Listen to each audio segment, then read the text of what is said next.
Buenas tardes, ¿cómo están?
Buenas tardes a todos. Vamos a esperar un momento que se unan el resto de sus compañeros para poder iniciar la clase. ¿Listo? Esperemos un ratito.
Buenas noches a todas las personas que están llegando. Estamos esperando un momento a que se unan el resto de sus compañeros. Esperemos unos 2 minuticos más y comenzamos. ¿Listo?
Buenas noches, chicos, ¿cómo están?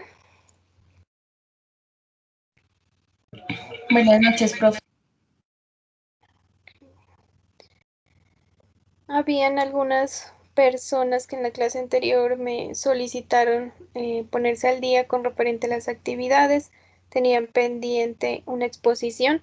No sé si la van a realizar, aunque creo que no están. Buenas noches, estoy yo, profe Dayana Ah, Rosero. Me gustaría empezar, pero ¿sí o no? sí, No. sí, sino que apareces como Alexa. Perdón.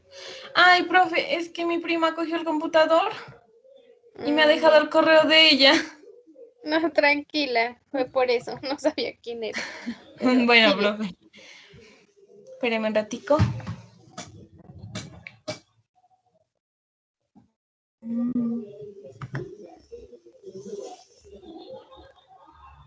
Profe, ¿dónde es que se comparte pantalla? En la parte de arriba hay una flechita hacia arriba.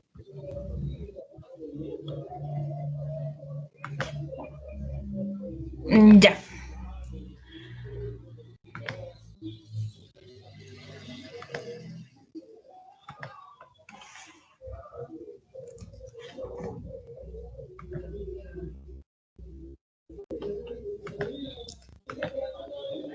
Bueno, profe, a mí me toca presentar sobre el déficit fiscal. Buenas noches, profesor y compañero. Buenas noches. ¿Qué es el déficit fiscal? Se presenta cuando la administración pública supera sus ingresos en un periodo de tiempo y no tienen dinero suficiente para afrontar su gasto.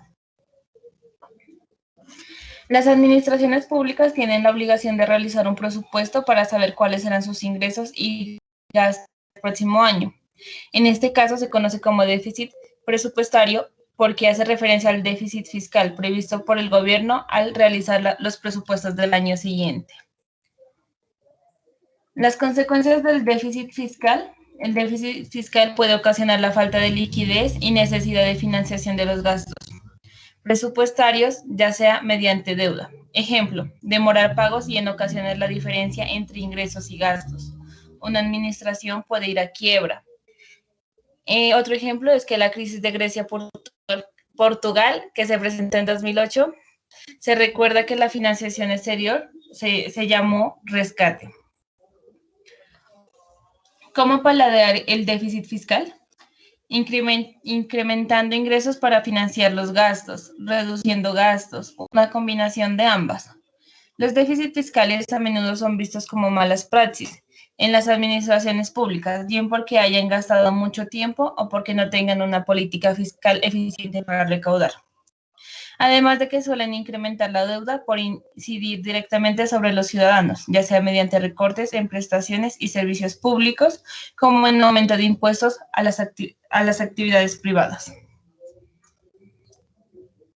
Déficit fiscal de Colombia en 2021 será el más alto de la historia. Alberto Carrasquilla busca hacer una reforma tributaria para recaudar 90 billones. Bueno, las consecuencias es que, bueno, en ciertos ejemplos pude entender que es como el choque con los precios del petróleo, con mayor déficit fiscal, que el gobierno se queda corto con los otros gastos. Eh, También ellos pues querían decir que por pandemia causaron los efectos del golpe de ingresos tributarios del gobierno, que pagan menos impuestos, fuentes del gobierno, caen menos ingresos, gastos adicionales como programas de subsidios a las familias nominadas ingreso solidario, problemas faltantes de ingreso, se suma a la crisis actual, ya que a futuro son preocupantes. Se asocia el ciclo económico y el ciclo energético de predios de petróleo. Económico lo que hace es que la economía se recupere. El gobierno también posee ingresos tributarios, inventas a la renta, al consumo y demás. Ingresos no tributarios, ya que cobran ciertos servicios y bienes que generalmente son de monto menor. Financiación de salud, infraestructura, educación, que son importantes para la economía. Para el desarrollo y crecimiento sean mayores que los gastos, si son menores, es la diferencia entre ingresos y gastos.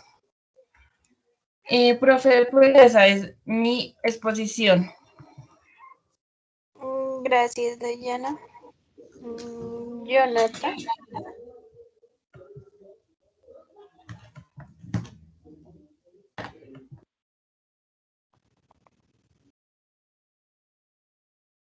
Jonathan.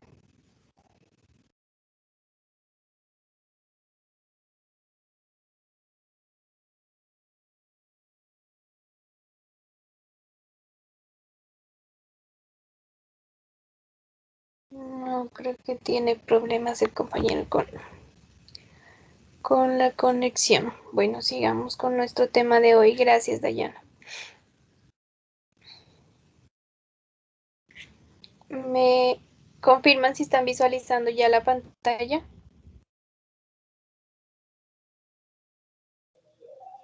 Sí, profe. Gracias. Bueno, en la clase anterior, pues básicamente empezamos a hablar acerca de esas problemáticas históricas que ha presentado nuestro país. Y decíamos que todo surge dentro de ese proceso de independencia que se tiene de Colombia, llevando como eje central la modernidad como símbolo de organización social, económica, política, fiscal, monetaria, dentro de cada uno de los países.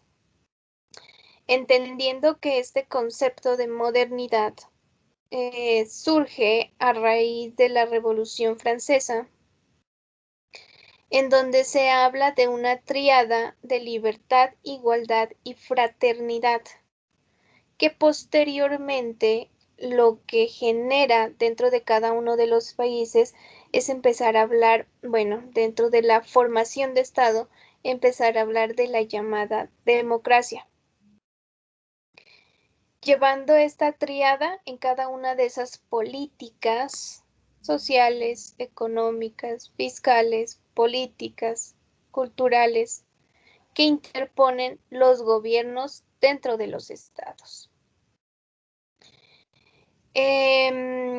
A través de la Revolución Francesa y con esta tríada, lo que se buscaba básicamente era llegar a un gobierno de libertad, a un gobierno más fraternal, que vaya y escuche la voz del pueblo y que verdaderamente exista esa igualdad y esa defensa de los derechos, porque a raíz de la Revolución Francesa, Francia inicia un proceso de cambio interno dentro de su política, dentro de la constitución de su estado, y empieza a hablar ya de derechos humanos. Recuerden que Francia es el país que se lo conoce como el país emblema sobre los derechos humanos. Y empieza a hablarse de no solo de la Carta como tal de los derechos humanos, sino de derechos ya en particulares, el derecho del trabajo, de la vida y toda la formación de los derechos que hoy en día tenemos.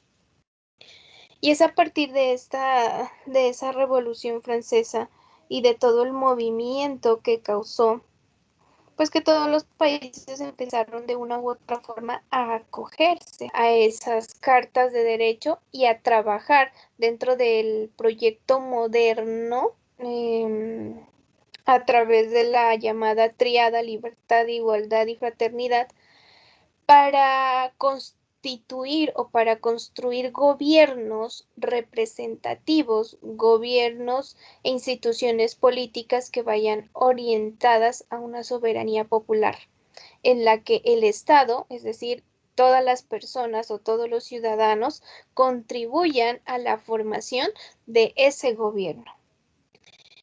Y que todo lo que se realice, las políticas, los planes, los programas, las estrategias, los objetivos de gobierno que se implementen, pues vayan en pro de ¿qué? De conseguir una igualdad dentro de la sociedad. Y nos habla de libertad frente a ese respeto hacia los derechos.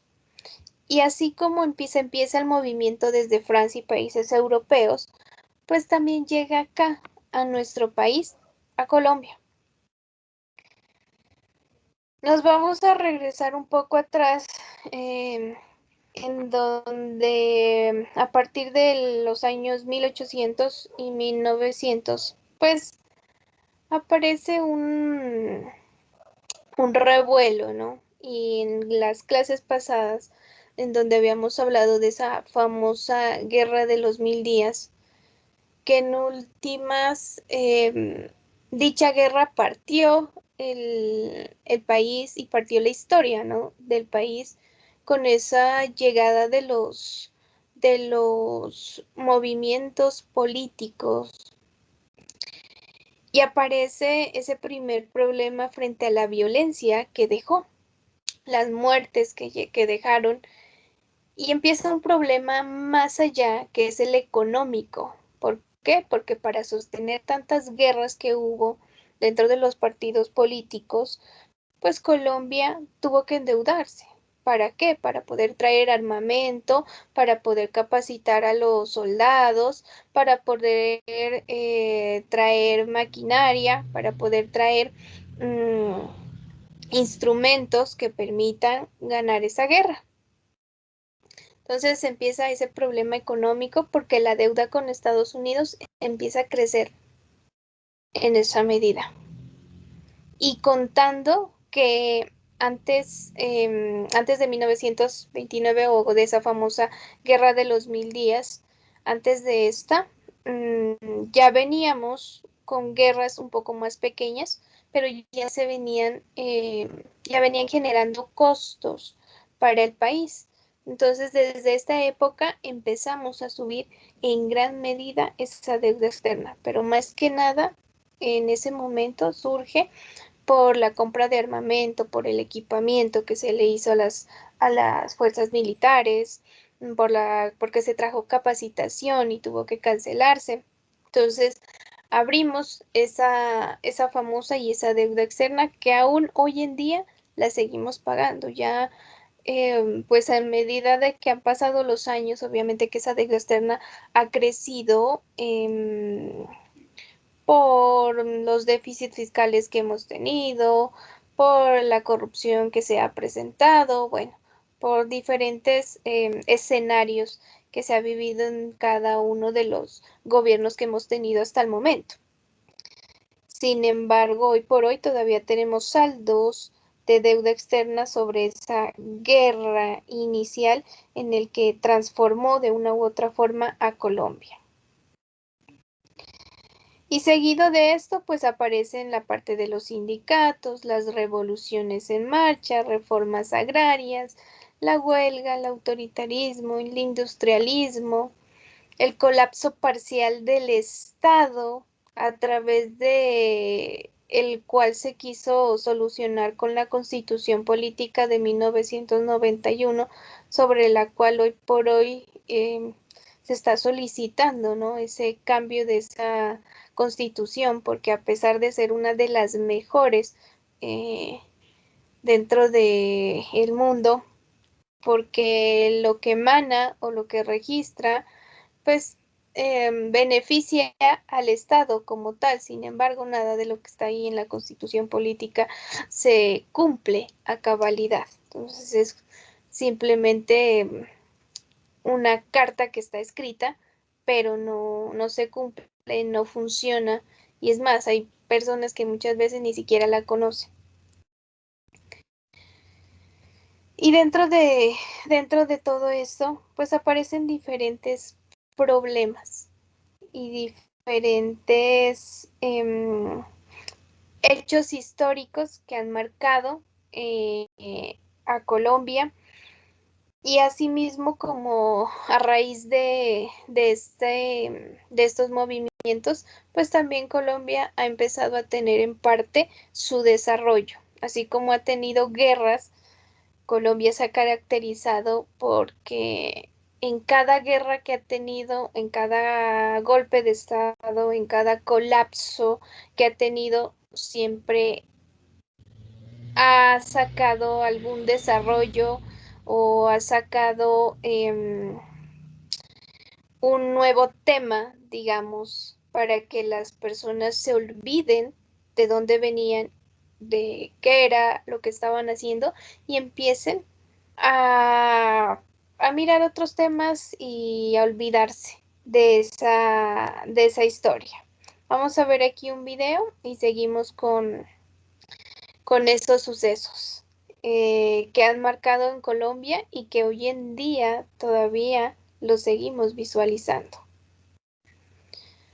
Ay, perdón, espérenme antes del video, porque si no, no pueden escuchar.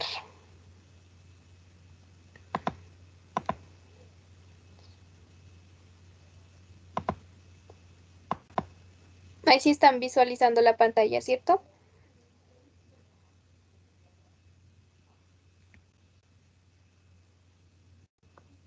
¿Me confirman, por favor, si están escuchando el video? Entre 1848 y 1849 surgirían los dos partidos tradicionales de Colombia, el conservador y el liberal. A partir de aquí, surgirían varias guerras civiles entre ambos partidos. En 1851, con una victoria liberal... Paréntesis 1. Para seguir la continuidad de la historia, en 1858, durante el gobierno de Mariano Ospina, el nombre de la nación sería modificado a Confederación Granadina. Cierro paréntesis. Entre 1860 y 1862 surgiría una nueva guerra en donde el Partido Liberal fue apoyado por el estado del Cauca, en donde consiguen una victoria, tras la que se establecerían los Estados Unidos de Colombia, un periodo con puros presidentes liberales. Y sí, creo que lo estoy pasando con tantos cambios de nombre y tantas guerras, pero lo siento, falta aún más. Entre 1876 y 1877, los liberales, ahora en el gobierno, mantendrían la victoria hasta el segundo gobierno de Rafael Núñez, quien a pesar de ser del Partido Liberal, fue apoyado por el conservador. Con esta alianza, me seguían en la siguiente guerra entre 1884 y 1885, tras la cual Núñez fundaría un nuevo partido, el nacionalista, y se daría pase a una nueva constitución de 1886. Iniciando así el periodo conocido como la Regeneración. Con esto, el nombre del país pasaría a la actual República de Colombia y no se preocupen que con esto ya no habrá más modificaciones en el nombre.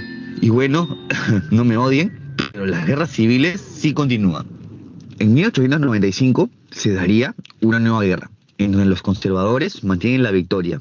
Pero la última guerra civil oficial entre ambos partidos, así como la más mortífera, se conoció como la Guerra de los 1000 días, entre 1899 y 1902, la cual dejó alrededor de 150.000 muertos. En este conflicto, los liberales fueron apoyados por los gobiernos de Venezuela, Ecuador, Nicaragua y Guatemala. Aún así, no pudieron hacer frente a los conservadores del gobierno, quienes conservan la hegemonía al mando del país. Esta guerra, que terminó con la disolución del Partido Nacional, tuvo consecuencias desastrosas para Colombia, que de por sí ya se iba quedando atrasada económicamente por las guerras anteriores. El país quedó en una profunda deuda por gastos militares que incurrió el gobierno.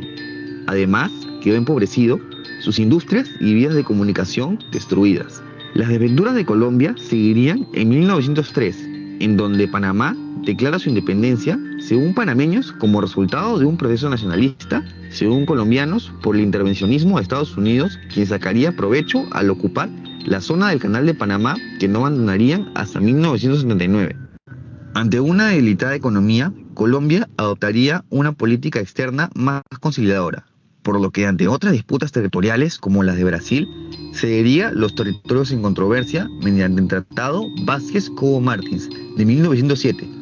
Lo positivo es que con esto se sellarían las delimitaciones territoriales con el país vecino sin necesidad de un conflicto. Regresando a la política interna, la hegemonía conservadora terminaría temporalmente con el gobierno de Miguel Abadía, siendo relevado por el liberal Enrique Olaya en 1930, con lo que se iniciaría un periodo de hegemonía liberal. La última guerra territorial con un país vecino sería un nuevo conflicto con el Perú entre 1932 y 1933, tras la cual se ratifica el Tratado Salomón-Lozano de 1922, que establecía el límite entre ambas naciones como el río Putumayo, por lo que los peruanos retiran a sus tropas en Leticia, que quedaría finalmente bajo soberanía colombiana. La hegemonía liberal acabaría con el ascenso al poder de Mariano Ospina Pérez, nieto del expresidente Mariano Ospina Rodríguez. Ospina sería el primer mandatario en enfrentar el periodo conocido como la violencia, entre 1948 y 1958, en donde el gobierno debió enfrentar a las guerrillas liberales. Si bien este periodo no se declaró una guerra civil oficial, fue un tiempo de extrema violencia en donde ocurrieron asesinatos, persecuciones y ataques terroristas que se llevaron a la vida de más de 170.000 personas y que no cesaría hasta la conciliación de ambos partidos mediante la creación del Frente Nacional, que fue un acuerdo político en forma de gobierno de coalición. ¿Cansado de escuchar sobre tanto derramamiento de sangre? Lo siento, pero esto aún empieza. El bandolerismo y las guerrillas en zonas rurales que no respetaron las treguas y amnistías se veían cada vez más recrudecidas ante tanto conflicto político.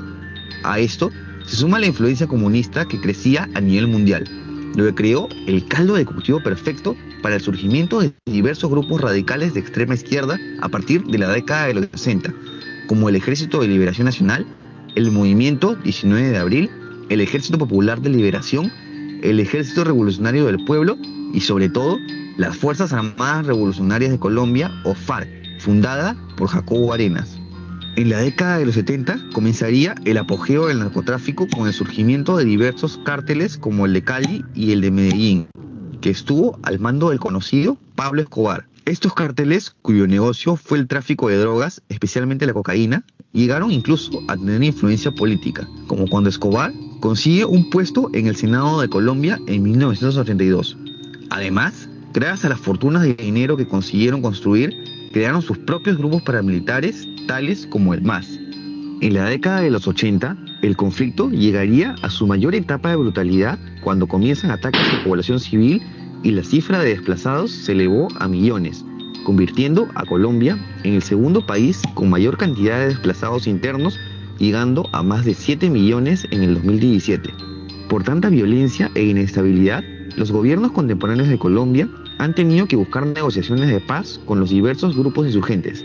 El primero fue el presidente Belisario Betancur, en 1982, quien intentó algunos acuerdos de paz con las FARC y el M-19 sin mucho éxito, a diferencia de Virgilio Barco, quien lograría acuerdos de paz con el M-19 y el Ejército Popular de Liberación. En la década de 1990, con la caída de la Unión Soviética, los grupos comunistas y narcotraficantes en Colombia comienzan a debilitarse. En 1993 caería el cartel de Medellín tras la muerte de Pablo Escobar. El cartel de Cali lo haría en 1996. Otras facciones de la guerra interna, como el Ejército Revolucionario del Pueblo, no caerían hasta el 2007 durante el segundo mandato de Álvaro Uribe.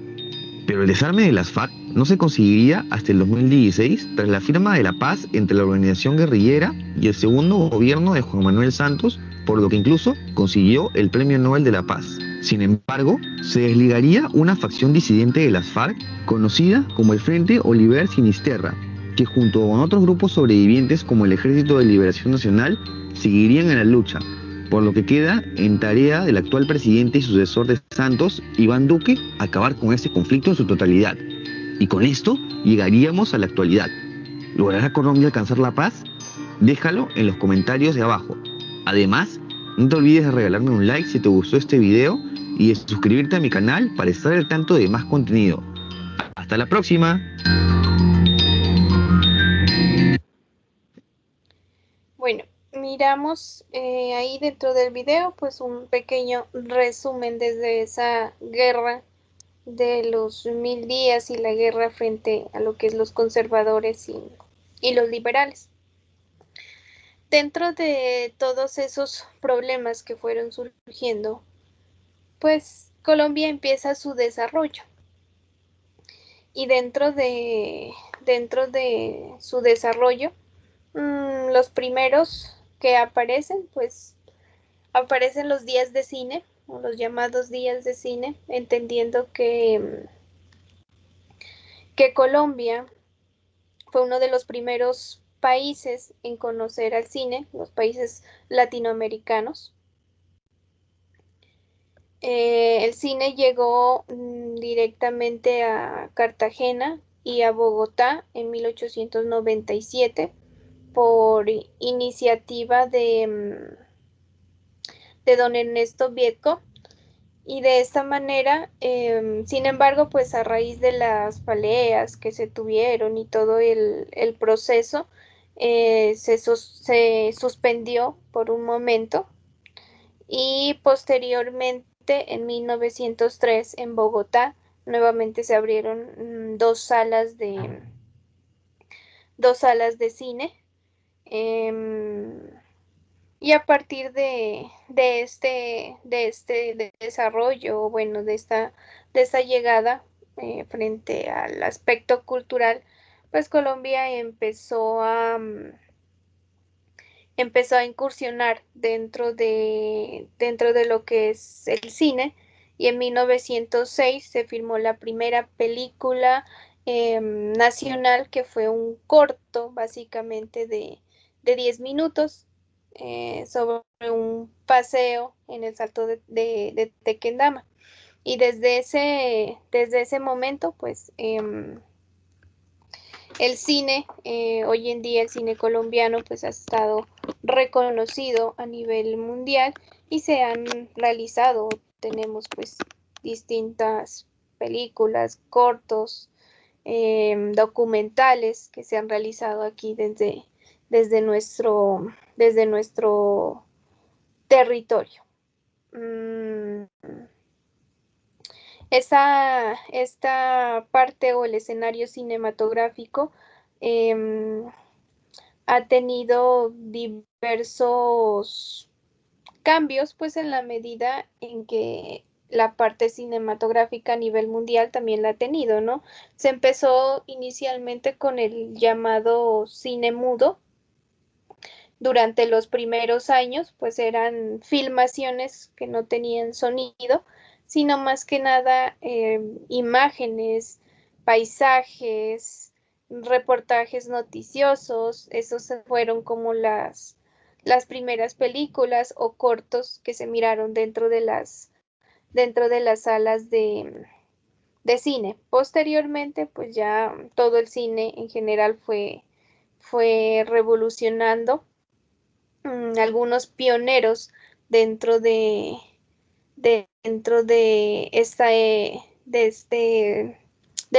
cine fue Arturo Acevedo Villamarino, que fue un productor y director antioqueño que vivía y hacía obras de teatro en Bogotá, y fundó asimismo la compañía Acevedo e Hijos, que hoy en día pues es una de las casas productoras con mayor duración y continuidad dentro de la historia y el cine colombiano. Dentro de la década de 1930 aparece como tal lo que hoy conocemos como Cine Colombia, quien compró algunos de los estudios cinematográficos que habían o existían dentro de Colombia. Y pues hoy en día miramos que Cine Colombia está dentro de todo el territorio colombiano, y pasamos o este proceso cuando toma Cine Colombia la bandera dentro de todo el proceso cinematográfico y evolutivo de Colombia, ya aparece el cine sonoro.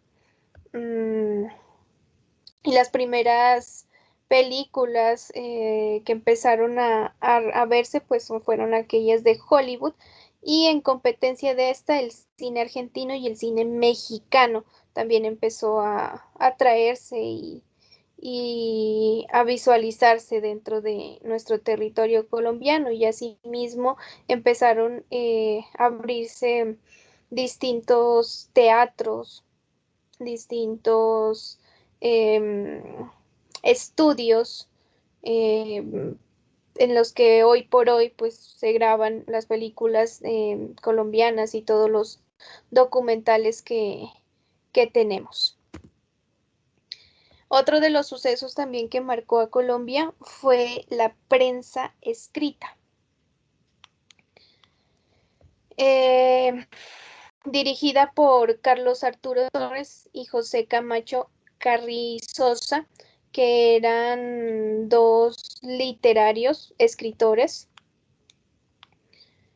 Tuvo pues gran acogida, aparece en 1902, algunos meses antes de terminar como tal la guerra, y de esta manera pues se permite o surge como tal el periodismo dentro de Colombia.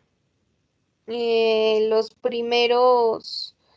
primeros periódicos, digamos, que, que aparecieron dentro de nuestro territorio, pues está El Tiempo, El Espectador, El Colombiano, que fue uno de los principales periódicos dentro de nuestra historia colombiana.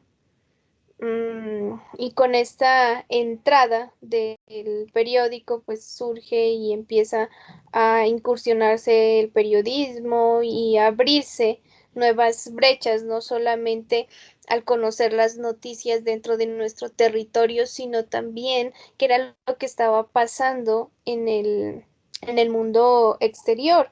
Y se empieza a hablar pues un poco más de esas, y más que hablar, surge como medio de comunicación entre todo nuestro territorio y a conocerse todas esas.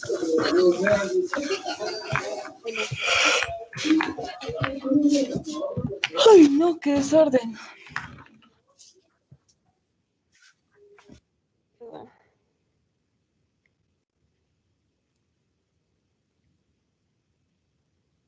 perdón, ¿me están escuchando, chicos?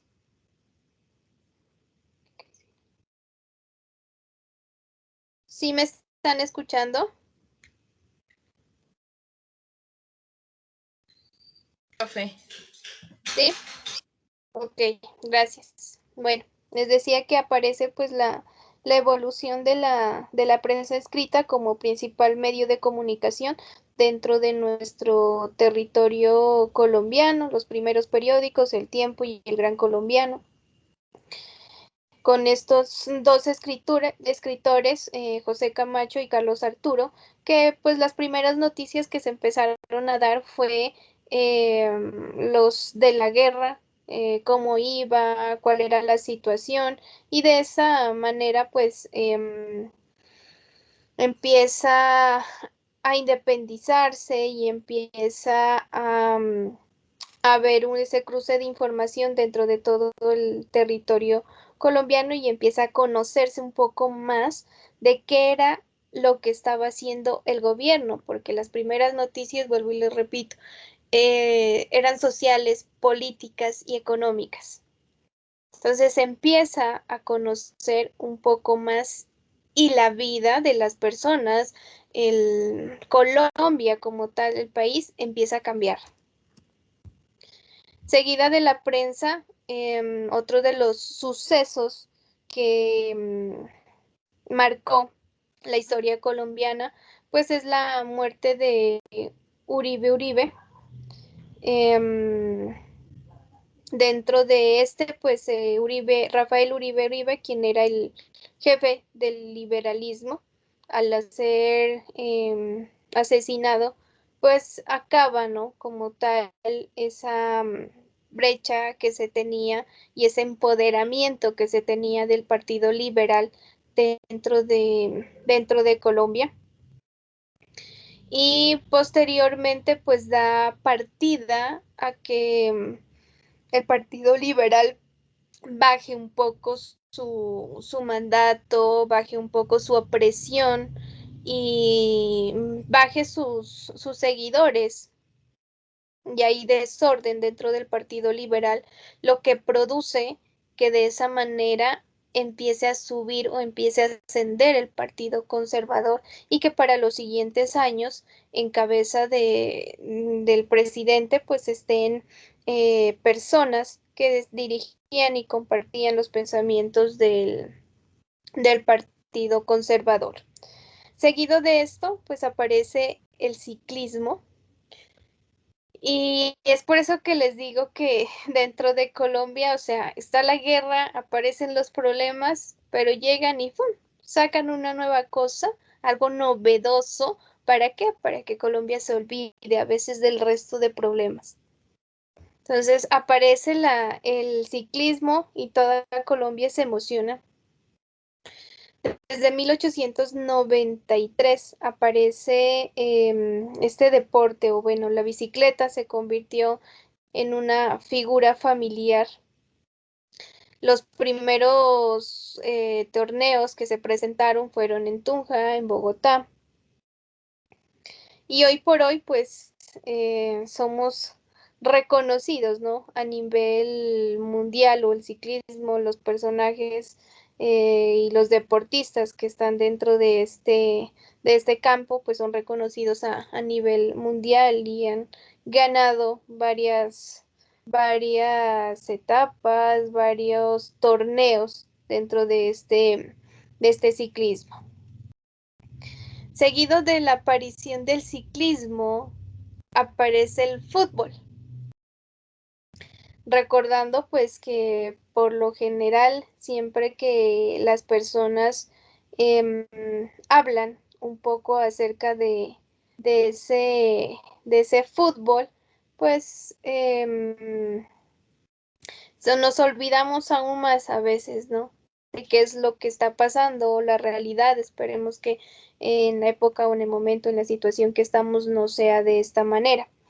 El fútbol aparece en Colombia en 1892 y lo trae un coronel estadounidense que trabajaba dentro de las fuerzas militares. El primer partido que se jugó dentro de nuestro territorio colombiano fue en las instalaciones del ejército y fue dirigido por Henry Lemley, que era el coronel, y realizó el primer partido. Tuvo la asistencia del presidente de la época, Miguel Antonio Caro, y fue algo, un torneo, un partido pues improvisado, porque todavía no se tenía en cuenta. Bueno, a nivel mundial ya se sabía las reglas, ya estaba estructurado, pero aquí en Colombia era algo que aún no conocíamos.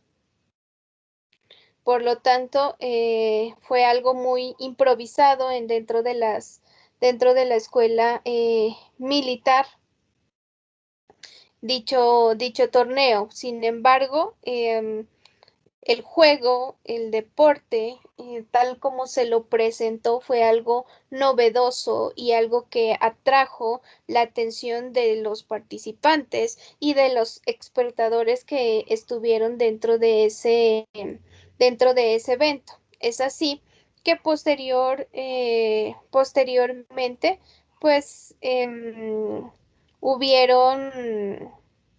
hubieron solicitudes pues para que dentro de Colombia empiece a hablarse de qué era el fútbol y atraerse este deporte, y colocarlo pues no como un deporte de diversión, sino más que nada empezar con la intención de empezar a participar con el resto de los países.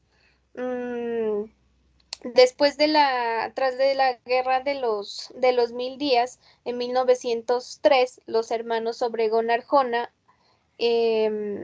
armaron en Bogotá ya el primer campeonato como tal, y a partir de la fecha, pues Colombia no ha dejado de gritar gol dentro de cada una de las ciudades, y hoy en día, pues a nivel mundial, que hemos participado en cada uno de esos torneos o en cada uno de esos mundiales de fútbol.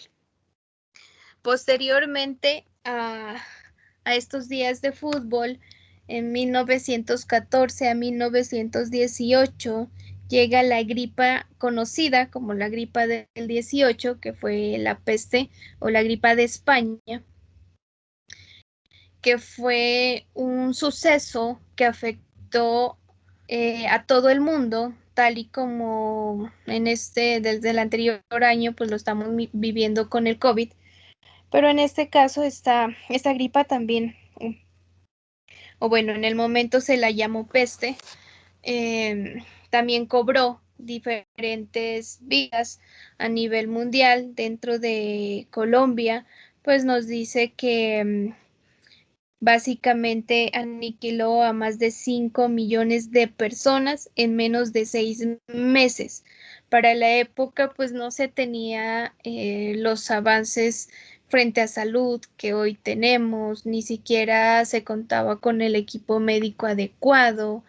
No existían los hospitales que hoy tenemos, las salas de urgencias que hoy tenemos. Entonces, ese atraso y esa falencia que se tuvo dentro de las instituciones de salud, pues hizo en gran parte que Colombia llegara a tener tantos muertos en un tiempo muy mínimo. Y aparte de eso, pues las condiciones de salubridad hicieron que tras de todos los problemas que ya teníamos, pues aún más dentro de esta etapa, se abrieron un poco más esos problemas económicos y sociales que tenían Colombia, evidenciaron o profundizaron aún más esos problemas. Seguida de esta etapa, pues aparece la crisis de la posguerra, siendo pues posterior a las guerras y a la terminación de esta. Colombia económicamente queda desestabilizado, queda sin dinero y sin opciones básicamente para poder continuar. Esa crisis de posguerra hizo que incluso se liquidara el Banco López, que para la fecha, en 1923, era de propiedad de López y Cía, y fue pues dentro de Colombia uno de los bancos más importantes y aún más el más importante dentro del mercado nacional del café, porque era a través de esta entidad donde cómo se exportaron las primeras cuotas o las primeras exportaciones que se realizaron de café y los otros productos, y esta era básicamente la entidad financiera más grande que se encontraba en nuestro país. Seguida de esta, pues estuvo, bueno, durante 1991 la administración estaba en manos de Suárez. Sin embargo, por la grave crisis financiera, política que se tuvo, renunció a su cargo, y el sucesor, Jorge Nolguín, básicamente logró contener las medidas del desastre para poder ponerle fin, digamos, y poder nuevamente estabilizar la economía de Colombia. Sin embargo, el Banco López quiebra y aparece esa preocupación, porque no solamente es frente a los recursos del Estado que se acabaron, sino que por la guerra no habíamos todavía implementado, o las industrias eran muy débiles, las vías de acceso se habían dañado, toda la parte de vías férreas se habían dañado o las habían dañado dentro de la guerra. Las carreteras como tal, no teníamos infraestructura física. Y contando eso, además que no había industria, no había empresa como tal, las pocas empresas que existían para la época, dentro de las que estaban las prensas, los teatros, pues no manejaban o no movían grandes capitales. Entonces teníamos desempleo, pobreza, problemas de desigualdad, hambruna. Realmente el país llegó a un colapso financiero dentro de esta época. Posteriormente, llega pues tras el periodo de Jorge Holguín, aparece Pedronel Ospina, y Pedronel Ospina recibe un país básicamente en quiebra, un país sin dinero, pobres y con crisis, problemas sociales, económicos, políticos, culturales. Y Pedronel Ospina toma una de las decisiones que para la época era muy común dentro de los países latinoamericanos y que era incursionar dentro de la misión Kemmer. Recordando que Kemmer fue un auditor financiero economista de Estados Unidos que llevaba a su equipo, entre los que tenían también economistas, auditores, contadores, bueno, todo lo que tenía que ver con la parte financiera y monetaria, y llega con su equipo y empieza a estructurar las políticas económicas, monetarias, cambiarias, relaciones de exterior, empieza a cambiar todo frente a la estructura que se mantenía de nuestro país. Y es así que en reemplazo de ese Banco López, que era en últimas quien manejaba o el centro de las operaciones financieras dentro de Colombia, en reemplazo de ese aparece el Banco de la República, tal y como lo conocemos hoy, y lo deja pues a cargo de toda la política monetaria y de todo el manejo del dinero dentro de nuestro país, y asimismo reestructura las entidades del Estado y aparecen las superintendencias bancaria y la Contraloría General de la Nación. Y esa Contraloría, ¿con el fin de qué?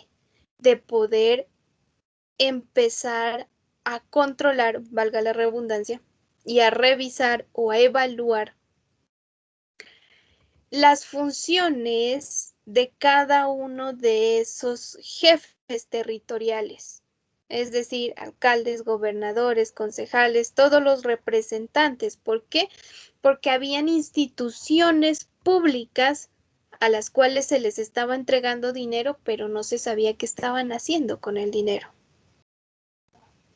Y al tener una crisis económica en la que no se sabe de dónde sacar dinero, pues tiene que haber una entidad que empiece a controlar. ¿Para qué? Para que ese dinero sea gastado de manera eficaz. Hoy por hoy, pues tenemos distintas instituciones, ¿no? Encabeza la Contaduría General de la Nación y aquellas que revisan la ejecución del Estado, qué hacen con el dinero, con los recursos, pues están las vedurías, Contraloría, Procuraduría. Sin embargo, pues a pesar de que tenemos creadas las instituciones, hasta el momento no se sabe qué va a pasar, ¿no? Con esas instituciones que, a pesar de que los decretos, las leyes que a través de las cuales se formaron, las funciones que se le asignaron, son muy claras, coherentes, pues aún así no es que se cumplan a cabalidad. Sin embargo, desde esta misión Kemmer empieza a estructurarse el Estado, aparecen esas políticas fiscales y aparece desde nuestra constitución política. Cuando nos constituimos en Estado democrático, nos dicen que todos los ciudadanos o todas las personas que pertenecemos al Estado tenemos esa obligación de poder contribuir a la administración, al funcionamiento de ese Estado. ¿Para qué? Para que el Estado pueda cumplir con sus fines. Y de esa manera, dentro de la misión Kemmer, empiezan a colocarse políticas fiscales que hoy lo conocemos como impuestos. o que hoy lo conocemos como reforma tributaria, que es, perdón, qué pena. Y dentro de esa reforma tributaria se empiezan a abrir y a colocar impuestos para que el Estado pueda recaudar esos ingresos y que pueda tener dinero para qué, para cumplir con su gasto fiscal, con sus gastos de, perdón, con su gasto de inversión, con su gasto social, con su gasto de funcionamiento. Y el primer impuesto que aparece es el impuesto de renta, que hoy por hoy todavía lo tenemos. Y estructura, quién cobra, cuándo se cobra. Con la creación de la Contraloría General también aparece la Dirección de Impuestos y Aduanas Nacionales. Es una de las entidades que va ahí de la mano para poder controlar, recaudar, mediador, pues, entre el Estado y el contribuyente. Entonces, de una u otra forma, el país empieza a pasos muy pequeños, pero comienza a querer estabilizarse. Sin embargo, en todos esos periodos de crisis económicas que se tuvieron, pues esa deuda externa ha ido creciendo y creciendo y creciendo. Otro de los sucesos importantes dentro de los medios de comunicación, recuerden que ya estaba el cine, la prensa escrita, aparecen dos de los deportes más importantes dentro de nuestro territorio, el ciclismo y el fútbol. Y aparece también seguido de esto el radio como sistema de comunicación.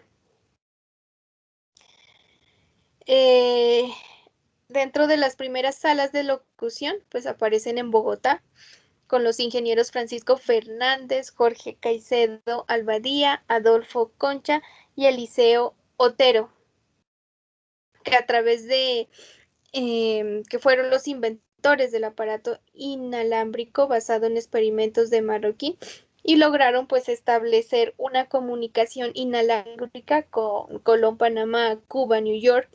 Se inicia así en Colombia una precursora de radio. Sin embargo, ese radio que se tenía venía de otros países, lo primero que se escuchaba, la información de otros países, lo que presentaban o lo que daban a través del radio, otros países. Posteriormente ya con esa radiotransmisión instalada dentro de nuestro país, pues nuestro país también empieza a colocar y empieza a visualizarse un poco más frente a todo lo que es el tema de la radio, y en 1928 finalmente se comienza a emitir la primera radiodifusora aquí en Colombia y que era de Colombia.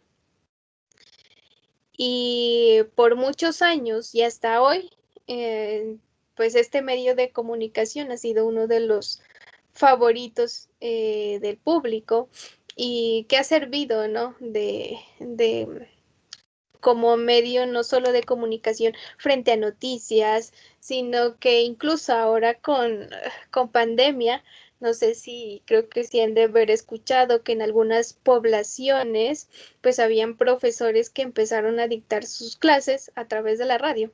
¿Por qué? Porque carecían de medios.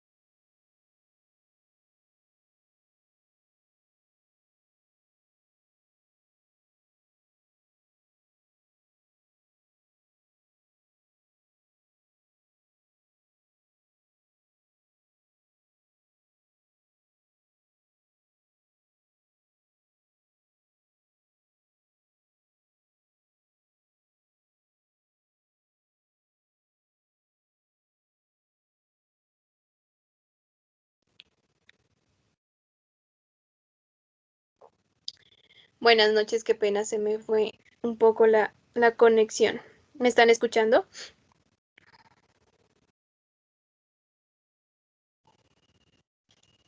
Buenas noches.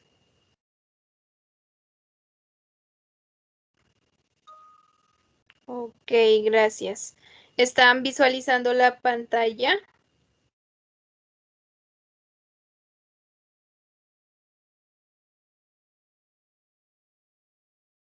¿Sí visualizan la pantalla, chicos?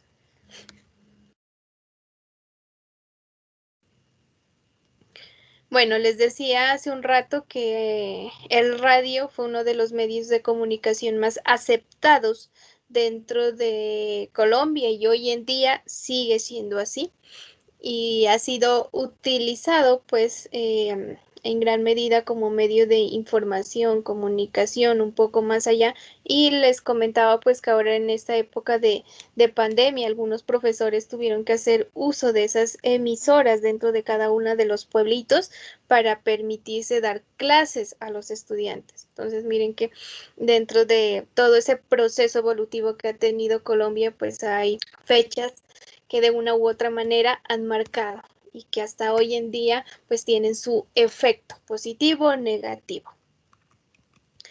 Posterior a estos días de radio, pues surge esa necesidad de que Colombia empiece a innovar su infraestructura. Y aparecen las carreteras como vías de comunicación entre nuestro país, entre los departamentos, entre los municipios. Dentro del proceso de la Guerra de los 1000 días, las vías, las carreteras no dieron mucha importancia porque todo el dinero se lo empleaba directamente en la guerra. Pero después a esta Guerra de los 1000 días y todo el proceso evolutivo, porque o era quedarse en la guerra y terminar el país por completo o permitirnos avanzar económicamente, socialmente, tecnológicamente, políticamente, permitirnos avanzar e igualarnos de pronto a otros países, aquí como nuestros mismos vecinos, porque estábamos muy atrasados en todo. Y es así que con el gobierno de Rafael Reyes comenzó ese trazo de las carreteras a lo largo y ancho de nuestro país. El primer pavimento o la primera carretera que se pavimentó se construyó en las calles del centro de Bogotá, en el parque de la Plaza Bolívar en 1890, perdón, y 1893. Posteriormente, en 1910, la Asamblea Nacional ordena a través de decreto que haya transferencia de dinero, de recursos hacia los departamentos, hacia los municipios, con el fin de ¿qué? De transferir auxilios para la construcción de esas vías, para la construcción de esas carreteras. Y de esa manera, pues permitirnos avanzar, porque recuerden que la infraestructura que nos permite acceso al comercio, acceso a productos. Y se abre pues con esta apertura frente a la construcción también incrementa el empleo, porque como el Estado necesita abrir vías, ¿a quién va a contratar? A los mismos ciudadanos. Entonces, dentro de este proceso de la apertura de vías, se logró mantener un poco más esa estabilidad económica y acercarnos un poco a esa estabilidad económica, porque hubo empleo, hubo recursos, había empresas que empezaron a trabajar dentro de la parte de construcción. ¿Por qué? Porque se dijo, hay que abrir carreteras, hay que abrir vías, pavimentar vías. ¿Para qué? Y de esa manera se empezó dentro del presupuesto nacional a incluir esas partidas y efectivamente el dinero salió, que hoy por hoy pues la conocemos como las vías panamericanas, que fueron la primera en la que se incursionó y la que se trazó dentro de nuestro territorio colombiano, y ya pues posteriormente a los departamentos y a los municipios ya se les ordenó empezar a abrir esas vías. Hoy por hoy que tenemos problemas de infraestructura, sí. Hoy por hoy que hay todavía carreteras despavimentadas, sí. Sin embargo, para la época, pues cuando se abrieron, permitió a Colombia movilizarse un poco más frente al comercio, incursionar mucho más en productos de exportación, porque ya había vías de acceso para poder llevar desde acá, desde nuestros territorios, hacia los puertos para poder exportar. Entonces, de una u otra manera, benefició a Colombia. Hoy por hoy nosotros tenemos, en cuanto a infraestructura, uno de los mejores aeropuertos, ¿no? De carga, que es el aeropuerto Dorado, y dentro de América Latina está en la posición número 1 a nivel mundial, dentro de los mejores 100 aeropuertos, pues está en el puesto 46 el aeropuerto Dorado. Entonces miren que a pesar de que en algunas poblaciones y bueno, dentro de nuestro territorio aún más es muy evidente que tenemos carencia de infraestructura, pero cada uno de esos pasos, por más pequeños que hayan sido, pues nos han permitido irnos posicionando de alguna manera y abriendo esa entrada hacia la nueva generación de ingresos, que muchas veces es lo que nos falta dentro de nuestro territorio, y la apertura de empresas, de industrias. La matanza de las bananeras, vamos a ver un pequeño video. Me confirman si escuchan el audio, por favor.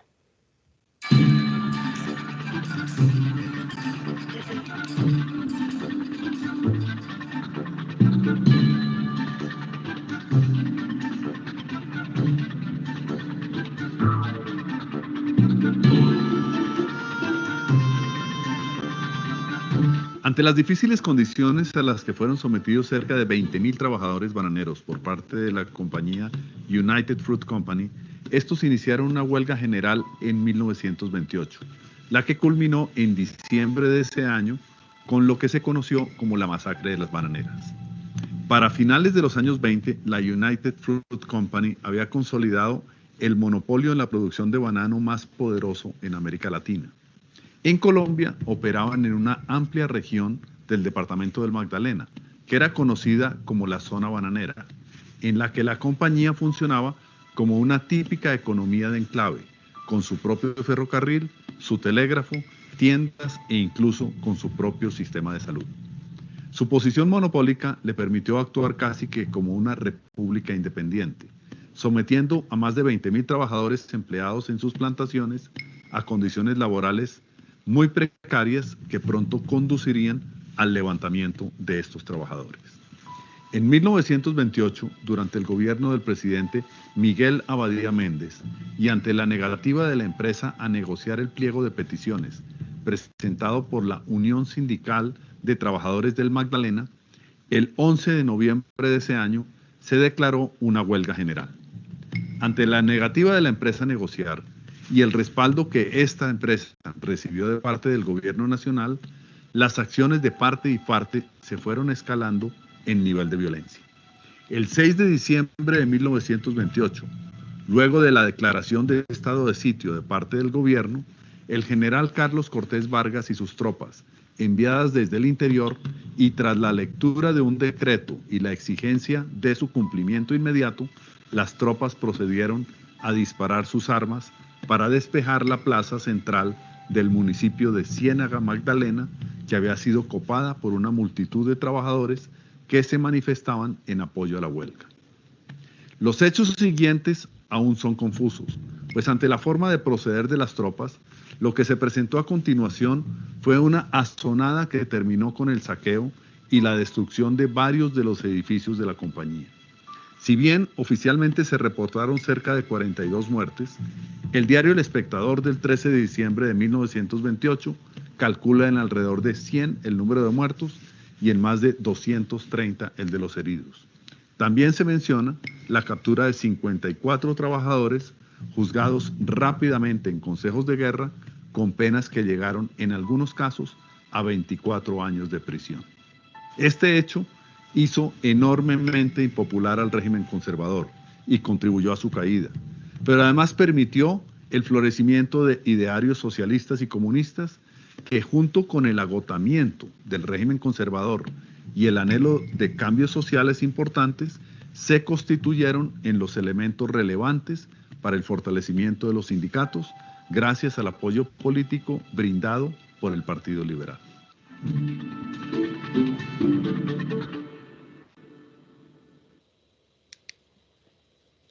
Esta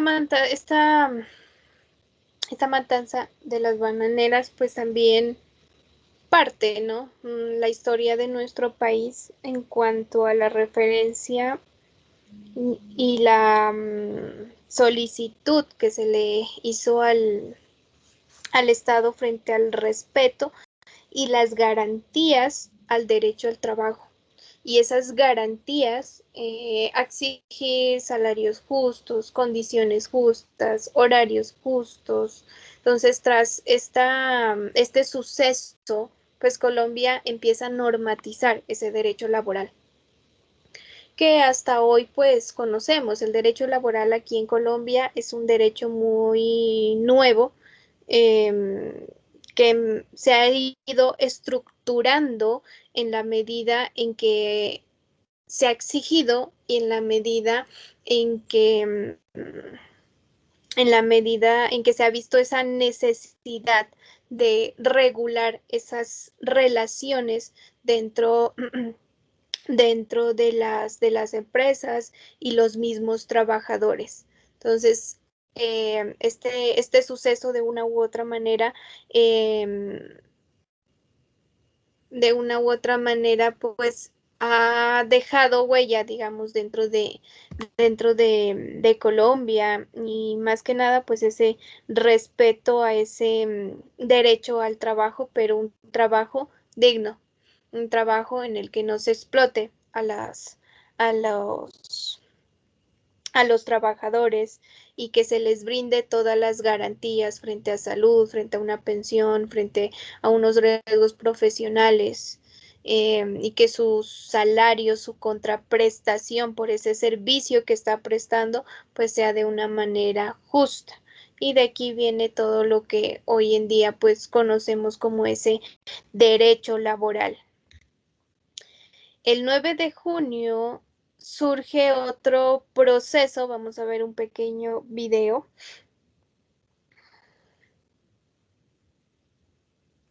El siguiente contenido audiovisual informativo tiene como único fin dar a conocer hechos que han remarcado el proceso de la lucha estudiantil en la historia de Colombia. Todo material audiovisual no perteneciente a El Garzón es respectivamente propiedad de sus autores, materiales e intelectuales.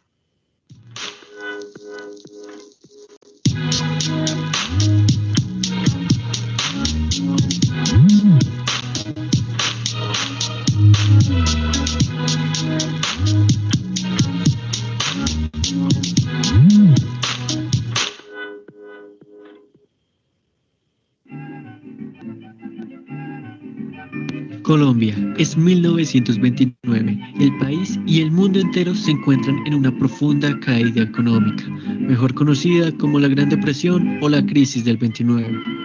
Frente a la aparente intocabilidad de la hegemonía del Partido Conservador, el pueblo colombiano ha sufrido las consecuencias sociales e ideológicas de la eterna guerra bipartidista de comienzos del siglo.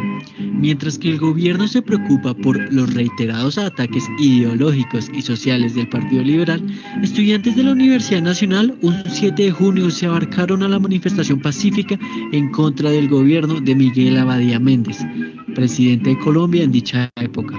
Esta manifestación tenía como fin resonar la inconformidad de estudiantes ante los conflictos sociales y financieros que se dieron en dicho mandato presidencial, principalmente ante la indiferencia del gobierno por la masacre de las bananeras que sucedió un año antes y que dejó a más de 4.000 trabajadores y campesinos colombianos muertos a manos de un batallón de soldados dirigidos por el mismo gobierno. Esa misma noche, cuando la marcha se acercaba al Palacio Presidencial, ya se le esperaba con represión por parte de un pelotón de la Guardia Presidencial. Sin piedad ni razón, los militares asesinaron al estudiante de la Universidad Nacional de cuarto semestre de Derecho, Gonzalo Bravo Pérez, quien fue alcanzado por una bala, ocasionando su inminente muerte. Al día siguiente, el 8 de junio de 1929, cientos de estudiantes marcharon en contra del acto de violencia y asesinato que sufrió su compañero estudiantil, conmemorando el 8 de junio como el Día del Estudiante Caído, en memoria de nuestro compañero de la Universidad Nacional al que le arrebataron su vida en un acto de exigencia por la dignidad y trato justo para lo que es la vida de los trabajadores campesinos y las trabajadoras campesinas de Colombia.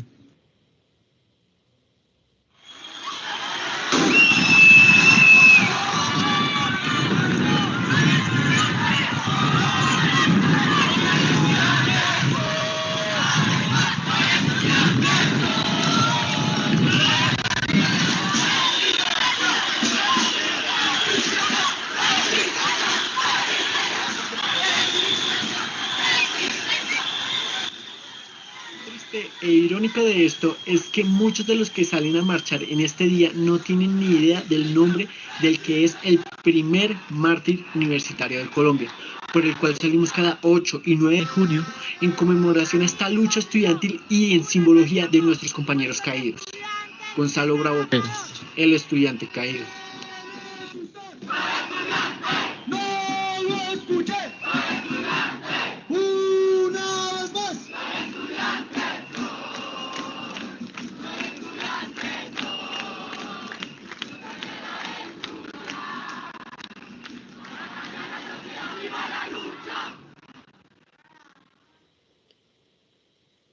Como lo acabaron de ver, pues luego de esa lucha frente a exigir condiciones justas para los trabajadores y después de un largo ejercicio del poder conservador, a lo que normalmente se le llamó hegemonía conservatoria,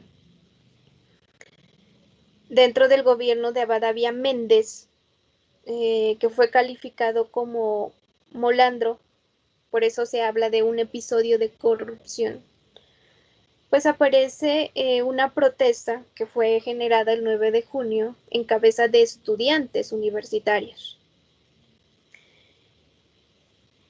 Y fue conocida como una de las primeras protestas que los estudiantes generaron en contra del gobierno para exigir condiciones justas para nuestro país, porque ya venía sometido bajo un poder del Partido Conservador, en el que hubieron diferentes episodios de corrupción. Y hacia eso era que los estudiantes estaban exigiendo y estaban dentro de su lucha. Es así, dentro de esta primera episodio, de esta primera, protesta estudiantil que se presenta, pues que el gobierno arremete contra los estudiantes y un policía dispara sobre los manifestantes y lastimosamente pues mató a uno de los estudiantes. Y esto hizo que todos los estudiantes al siguiente día, 9 de junio, porque el suceso fue 8 de junio.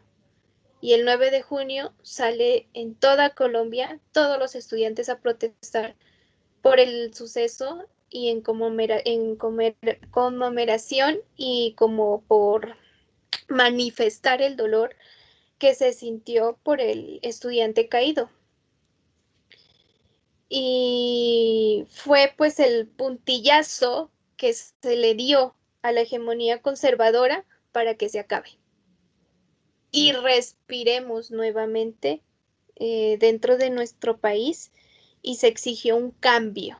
Pero esto fue provocado, digamos, justamente por las protestas que empezaron a surgir de los estudiantes universitarios y de lo que ellos exigían, y aún más pues con el suceso que pasó del estudiante caído, como se le llama a Gonzalo Bravo Pérez, quien fue el primer estudiante que dentro de las protestas pues tuvo tuvo o encontró su muerte. Entonces, este episodio, hoy en día, todos los 9 de junio que se celebran el Día del Estudiante como tal, pues ya saben a qué se debe. Y es más que nada frente a esa exigencia que se le hace al gobierno y que reconozca a esa fuerza estudiantil y a la educación más que nada, como uno de nuestros pilares centrales dentro de cada uno de los países. Tras este 9 de junio, pues ya se le da el puntillazo al conservatismo y empieza el Partido Liberal nuevamente a surgir. Y nuevamente a tomar las riendas del país como tal. Y el 9 de abril,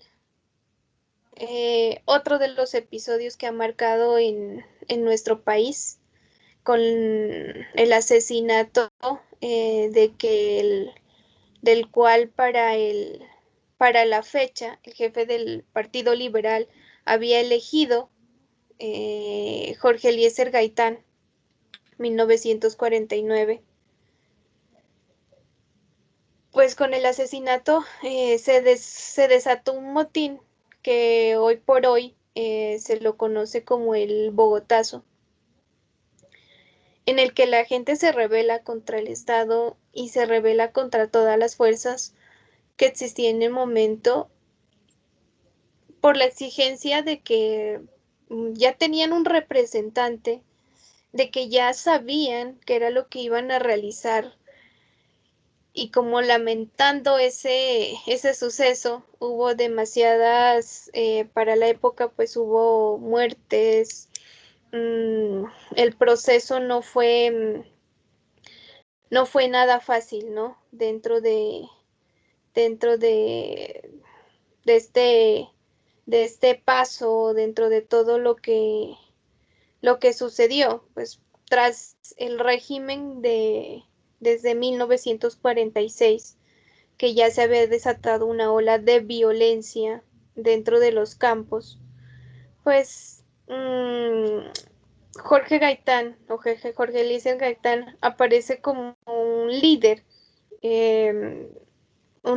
que exigía derechos, un líder que acompañaba al pueblo y un líder que pues en el momento, en el suceso, cuando fue asesinado, pues dolió mucho a la población y es por eso que sucede todo este proceso, las peleas y como tal la guerra, hablando pues además de que para la época había censura de prensa, hubo organizaciones guerrilleras, hubo conflicto armado, hubo problemas económicos, la corrupción que ya se estaba viviendo. Entonces fue el asesinato de Jorge Eliezer Gaitán fue el detonante nuevamente para que el país se movilizara y el país exigiera y reaccionara de alguna forma, bueno, frente a qué es lo que está pasando.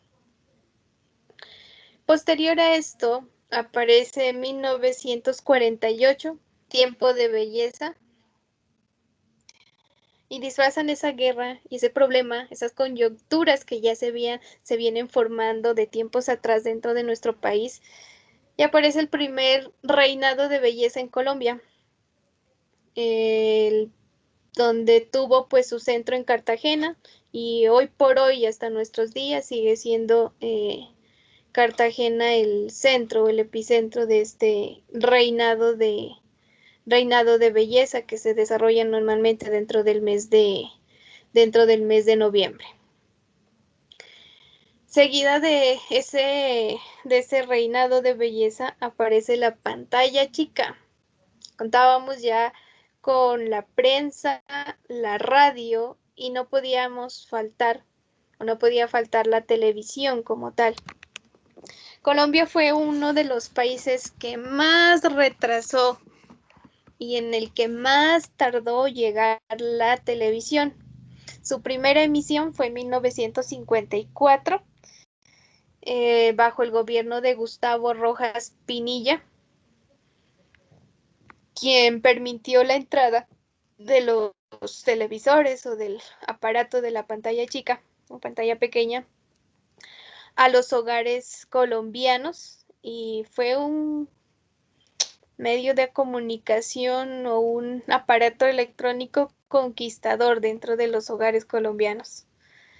Y hoy por hoy, pues se quedó desde el año en que incursionó hasta nuestros días.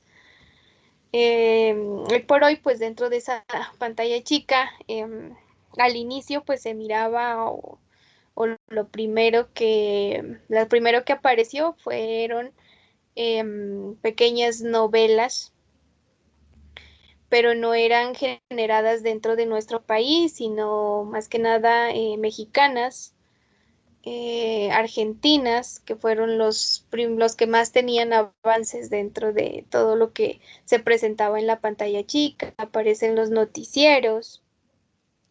Y hoy por hoy, pues todo lo que conocemos dentro del televisor, que es un medio masivo también de comunicación, siempre y cuando no se censure, ¿no?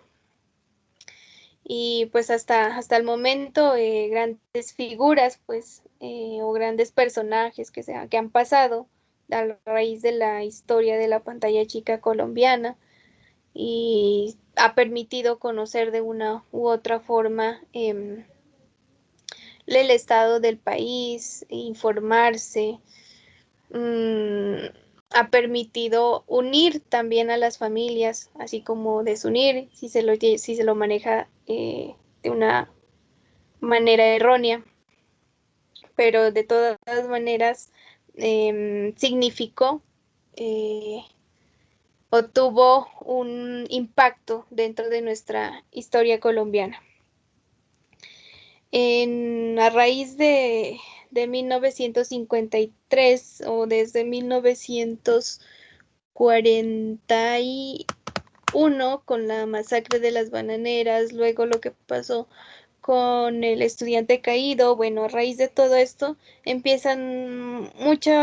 desata mucha violencia dentro de los territorios campesinos y dentro del territorio colombiano, y aparece en la conformación de Fuerzas Armadas Revolucionarias dentro de nuestro territorio, lo que se conoce como la FARC.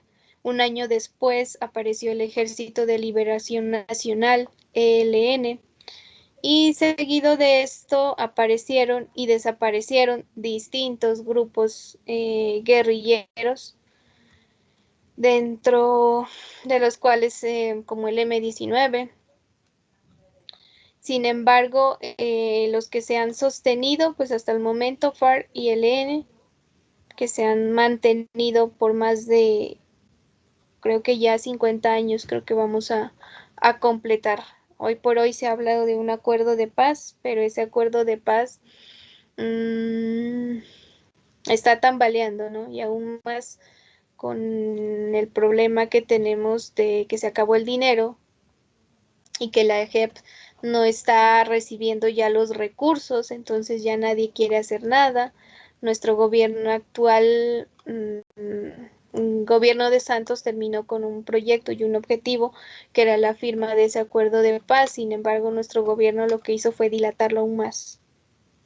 Entonces hay que esperar, pero igual las FARC puede ser que hayan entregado armas. Sin embargo, a raíz de ese acuerdo de paz se han formado aún más otros grupos. Entonces lo que se hace es como cambiar de nombre, ¿no? Más que nada, pero pues sigue existiendo y siguen ahí todavía esos grupos, y es muy marcada la violencia, pues, que se ha presentado a raíz de esto. Las universidades, las primeras universidades que aparecieron en el Reino de la Nueva Granada, cuando aún estábamos como un estado completo como tal, pues fue en Santa Fe de Bogotá, y la primera universidad fue la Santo Tomás en 1580. Sin embargo, recuerden que para la época eran ciertas personas las que podían acceder a ese servicio o acceder a ese beneficio de la educación. aquellas que pertenecían a una clase alta, aquellas que pertenecían a ciertas familias exclusivas. Posteriormente la Javeriana en 1621, la de San Nicolás de Bari 1694, y los primeros programas, digamos, era formar clérigos y abogados. Clérigos haciendo referencia a que hubo un tiempo en el que la iglesia era la que mandaba, entonces se formaban ahí a los que estaban relacionados dentro de estas iglesias. Sin embargo, en 1867 pues aparece la Universidad Nacional de Colombia como una de las primeras universidades públicas. Y hoy por hoy pues es un centro de estudios, de investigación, y una de las mejores dentro de nuestro país. Y a través de de esa universidad pública empezaron a desarrollarse ya en el resto de nuestro territorio, abrirse otras universidades con el fin de poder cumplir con ese derecho a la educación que tenemos todos los ciudadanos, y ya se habla de universidades públicas como tal. Sin embargo, pues tras la Universidad Nacional, otra que empezó a incursionar y abrió sus puertas fue la del Externado, la Universidad Libre, la de los Andes, la Universidad de Antioquia como segunda universidad pública, la Universidad EAFIT de Medellín, que es una universidad privada, pero actualmente pues una de las mejores, ¿no? Y aparece la universidad como centro de investigación, no solo de educación como tal y de formación, sino como centro de investigación, de innovación, de ciencia, lo que permite de una u otra manera a Colombia empezar a entrar dentro de ese proceso de investigaciones y de ciencia como tal, de tecnología, de producir aquí dentro de nuestro territorio. Pero todo esto se hace pues gracias a la aparición de estas entidades o de las universidades como tal. La crisis de fin de siglo, los últimos 20 años pues han sido décadas de pérdidas dentro de los países, dentro del país más que nada en vía de desarrollo, y entre pues Colombia, que tiene numerosos problemas económicos, sociales, políticos. Tras de esto, pues confronta problemas como el narcotráfico, el conflicto armado, la subversión, los paramilitares, autodefensas, guerrillas subversivas, todas las secuelas que trajo la parte del gobierno, esa secuela que trajo en el periodo de Pablo Escobar, en la que era un terrorismo que la gente ya no quería ni siquiera salir de sus casas porque a la vuelta de la esquina explotaba una bomba. Entonces había mucho temor, mucho miedo. Miles de colombianos hoy por hoy han sufrido y han sido víctimas de la guerra, desplazados. Tenemos distintos problemas, o sea, desde que comenzamos, desde que formamos nuestro país y aparece en nuestro país con su nombre como Colombia. Lo único que hemos venido es tratar de combatir, ¿no?, cada uno de esos problemas y lograr una estabilidad. Sin embargo, pues uno de los mayores problemas que siempre miramos pues es la corrupción, que no ha permitido surgir y que no ha permitido estabilizarnos dentro de nuestro país. Y hay que mirar pues hoy en día ya todos creo que somos partícipes o conocemos pues de la situación que estamos pasando. Esperar a ver qué surge de todo esto y esperemos que sean mejores condiciones para nosotros y que toda esta revuela que ha estado pasando pues no sea en vano. Un momento, llamo lista. No sé si tengan alguna pregunta.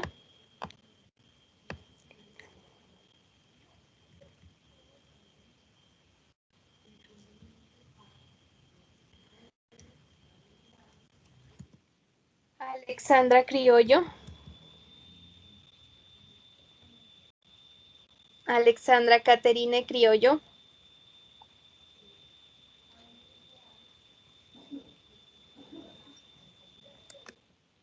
Andrea Carolina. Presente. Dayana.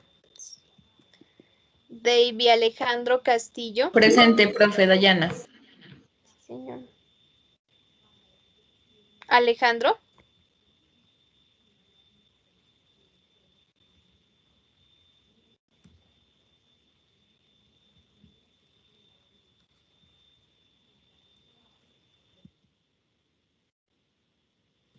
Diego Alejandro. Tampoco. Javier Andrés.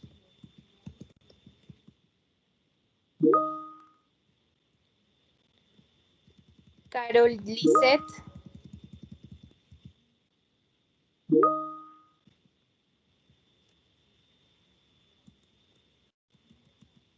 Melanie Camila.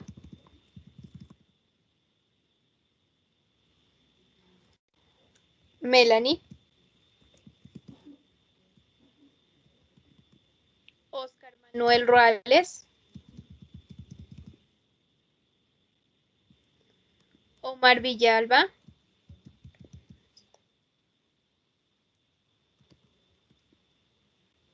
Y Jonathan Díaz. Sí estaba, ¿no?